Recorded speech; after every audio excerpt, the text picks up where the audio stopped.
So, today's video is going to be about my travels to Akihabara. For those of you who aren't familiar with Akihabara, it is the district in Tokyo that has all of the manga and the anime that you could ever desire. So, yesterday we went with the Niji no Kai group again to go Tokyo orienteering, as they dubbed it. And before we went to Akihabara, we went to a town called Tsukishima for lunch, and there we had monja. Monja's really weird. How do I describe it? It's like if you took like meat and lettuce and all of the food groups that you need to have a balanced meal, and then smushed them together on a grill, and then you like grilled it. Like, yes, you put lettuce on the grill and you grill it on the grill.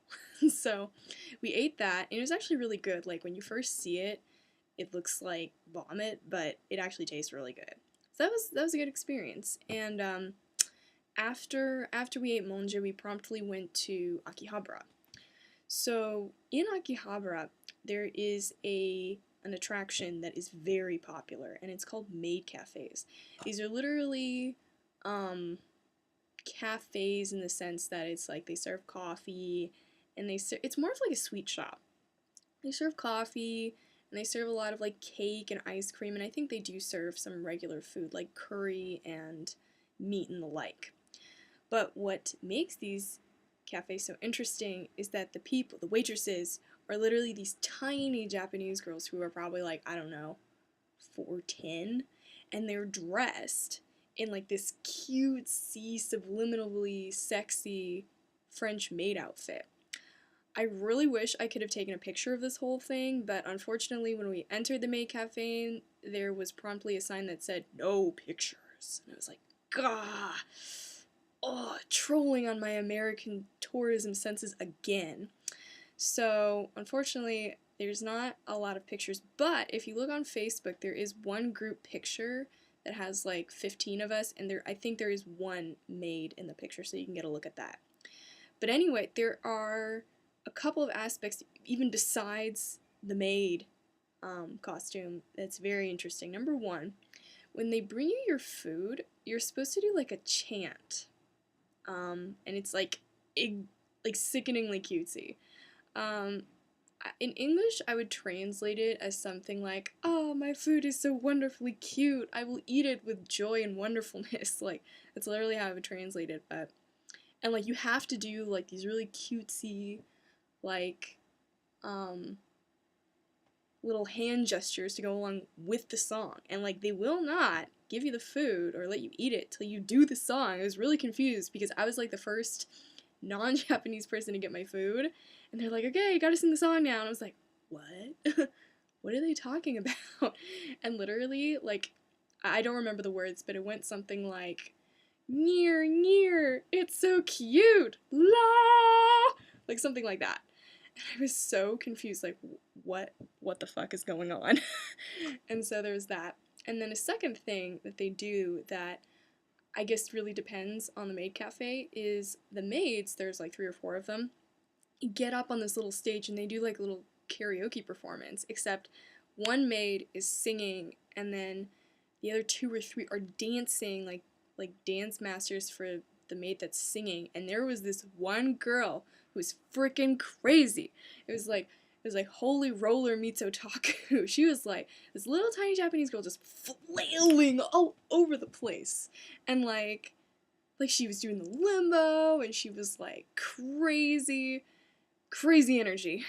And I seriously wish I could have taken a video for you guys, but it wasn't gonna happen. So that was a really interesting experience. The food was good and adorably cute. That's the other thing. Everything that's served in a maid cafe is incredibly cute. Like, if you take a look at my pictures on Facebook, there's like a picture of like an ice cream parfait thing that looks like a mini little like cutesy rabbit. So all the food that they serve has that same sort of decoration. So yeah, after the maid cafe, we all went our separate ways in various groups. And I went to a lot of places. I mean, first I went to a giant manga store. And in Akihabara, because it's like the anime and manga town, they've literally got manga stores that are like, 7, 8-story buildings of just manga crap. Like, it's like, pfft, manga explosion. So we went and looked in there, and then, another thing that I love about Japan is the fact that they have game centers. What are game centers, you may ask? Game centers are arcades in the United States, but on steroids. Once again, it's literally, we went to a building, a whole building of like 5 or 6 stories that is just arcade games. And there is one particular game that I've stumbled across now that I love. It's called it's a taiko game. For those of you who don't know what taiko is, it's traditional Japanese giant drums. I mean, the drum head's like as big as the circumference of my arms, and they're usually played at festivals, but of course Japan's made a video game out of it, and literally it's like the Dance Dance Revolution but for taiko, or Guitar Hero but for taiko, and I love it. Like, this game has the potential to just suck my soul away because I'm gonna keep putting yen into the machine to play this freaking game. So I played that, and then after we went to the game center, we went to a giant electronics store once again. 7, 8 stories, just electronics. I'm thinking about getting like an electronic dictionary for those of you who are once again unfamiliar with that.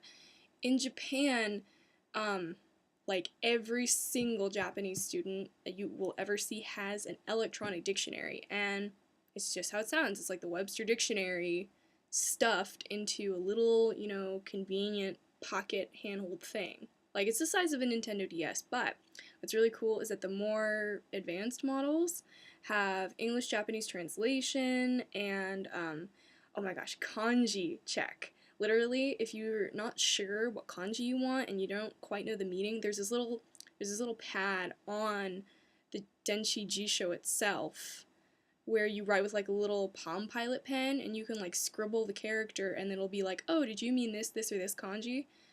Blew my mind. It was so cool. So I'm thinking about getting one, although I don't really want to spend too much money because Denshi Jishos are expensive. They're like, they're like $200-$300 depending on what you get. So yes, thinking about that. And then finally, at the end of the day, I was so tired. It was ridiculous.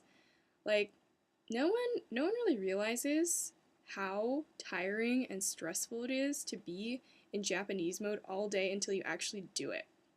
Like, these really nice students asked me if I wanted to join them for dinner, and I had to decline because I was too tired. Literally, I was too tired. At 20 years old, I was too freaking tired to go to dinner. I would have fallen asleep at the table.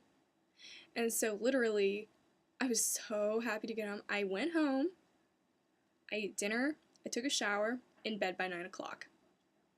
Yeah. 20 years old in bed by 9 o'clock.